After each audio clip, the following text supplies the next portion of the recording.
1, 2, 3, 4. During the Beatles' 7-year-long career of making music, they'd released 12 studio albums before breaking up in 1970 and going their own ways. Most of these albums would become popular and iconic in their own right and become some of the most popular albums of all time, with most of their albums in Billboard's top 500 albums of all time. And in the 60 years since their first album, they have been widely regarded as the best band in the world, and each of its members being the most influential in their own respected instruments. And today I will be ranking every Beatles album from worst to best.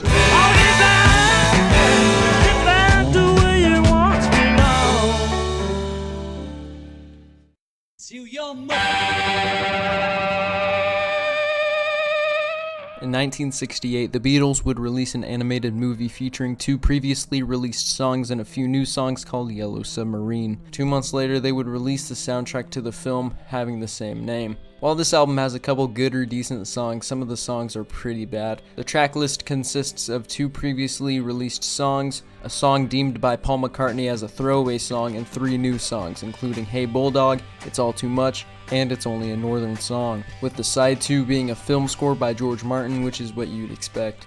As a soundtrack, it's decent, but as an album, it's pretty bad. This happened once before. This album was recorded in 7 days scattered across August to October, which makes it not surprising they have almost half the songs on this album be covers. This album has some of the Beatles' most popular songs like 8 Days a Week and No Reply. While this album does have some good songs, in my opinion, it has not a lot of good songs as well. Some songs like Babies in Black, Kansas City, Hey Hey Hey, Words of Love, What You're Doing, Every Little Thing, and Everybody's Trying to Be My Baby are just plain forgettable in my opinion. The album has some good songs, but it isn't worth a full listen in my opinion unless you're listening to the Beatles' whole discography. I'll pretend.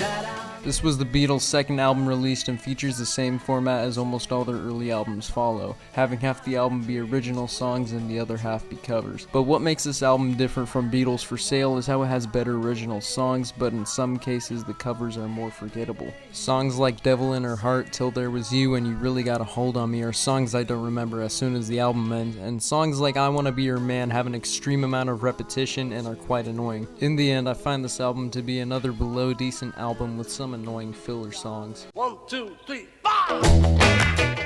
Now I find that this album has some good high points like the songs Twist and Shout, which not many people know is a cover song, and I Saw Her Standing There.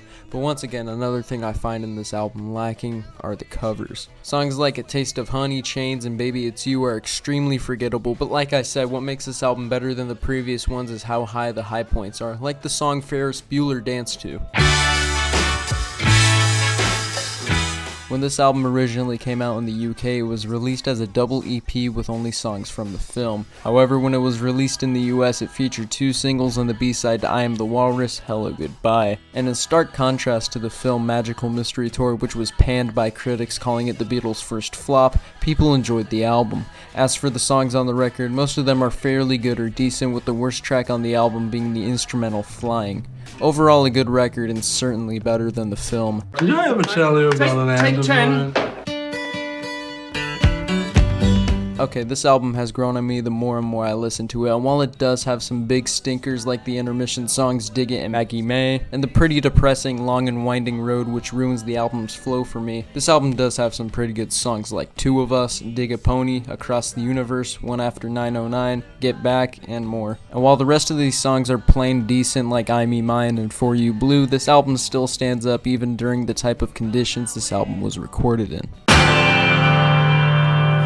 It's been a hard day. Not only is this mostly a soundtrack to the movie A Hard Day's Night, this is also the Beatles' first album with no cover songs, meaning there are some filler tracks on the album. This is also the Beatles' shortest album, clocking in at only 30 minutes and 9 seconds. As far as the songs go, this does have some pretty good songs like the title track, If I Fell, and Can't Buy Me Love. But like I said before, this does have some filler tracks that aren't too good, like Anytime at All and When I Get Home. The latter I forgot as soon as the next song came on. But overall, it's a good album. Help, I need somebody. Help. This is where it gets in the list where I want to say that all these albums are practically interchangeable since they are all great albums in my opinion, and I feel bad for putting these albums where they are. But this album I'd say has a pretty good first half, opening with a great title track, then going into The Night Before, another great song, and the rest of the side 1 being really good. Then side 2 opens up with Act Naturally, a pretty mediocre song and one I'm not fond of, followed by some pretty decent songs, but then going into my favorite off the album, Yesterday, which could have been a perfect closer to the album, but they ruined it by ending with a mediocre Dizzy Miss Lizzie. Overall, a good album with mediocre songs and a ruined ending.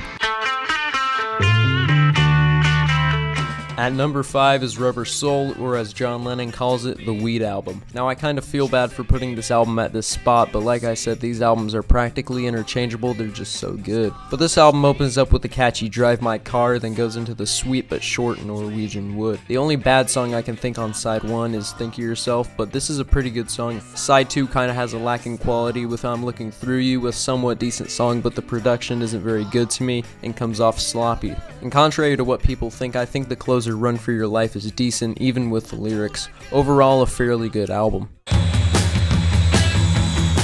This is probably my personal favorite off the band's records, and while it might not be their best, it's my favorite. The first 3 songs on this album are amazing, especially the 2 opening songs, Back in the USSR and Dear Prudence. No other album they made can beat that opener to me. Then after Glass Onion, we get Obla Di Obla Da, not one of my favorites off the record, and it can be pretty boring. Then the rest of side 1 has fairly decent songs, with Wild Honey Pie being the worst and While My Guitar Gently Weeps being the best. Side 2 opens up with Martha My Dear, a nice tribute to Paul McCartney's dog. The rest of the songs on this side are fairly decent too, with the worst one probably being Why Don't We Do It in the Road, and the best being Blackbird. Side 3 opens up with Birthday, a pretty catchy song and one of my favorite bridges. The rest of the songs on this side are pretty good rockers, with the worst having to be Sexy Sadie. Next is the worst side on this album for me, side 4, with songs like Revolution 1, Honey Pie, Revolution 9, and Good Night. Overall, a pretty good record. As the Beatles ended 1965, they were experimenting more and more with music and recording in the studio, and leading into the sessions for their next album, they would embrace these new studio tricks and ideas to create one of their most innovative albums, Revolver. The album kicks off with the George Harrison rocker Taxman, and one of my favorite George Harrison songs. This then goes into Eleanor Rigby, another great song that features none of the Beatles playing instruments, instead using a string section. This then goes into a pretty good side 1, with the worst song being without a doubt Yellow Submarine. It's just not a great song. Then side 2 opens up with Good Day Sunshine, a good song that sets the mood for the rest of side 2, which is mostly filled with more rock-oriented songs. Before going into the final song on side 2, and the peak of the Beatles' experimentation at the time, Tomorrow Never Knows. This song is made up of tape loops, lyrics about LSD, and makes a great closing track that shows people where the Beatles would go. Overall, this is an amazing album and one many people think to be their best. Released after Revolver, Sgt. Pepper is widely regarded as their best album they ever released. Rolling Stone certainly thought so. In their past 500 greatest albums of all time, they labeled it at number 1, before changing it to Marvin Gaye's What's Going On in 2020. This is also the album that would kickstart the summer of love across the world. So with all that, how good is the album? Well, this album does have some great songs like the amazing closer A Day in the Life, which is considered their best song. But like many of the Beatles, I find that this album does have some songs that aren't too good. Songs like She's Leaving Home are pretty boring, and Good Morning is pretty repetitive. Overall, it's an amazing album, but not as good as.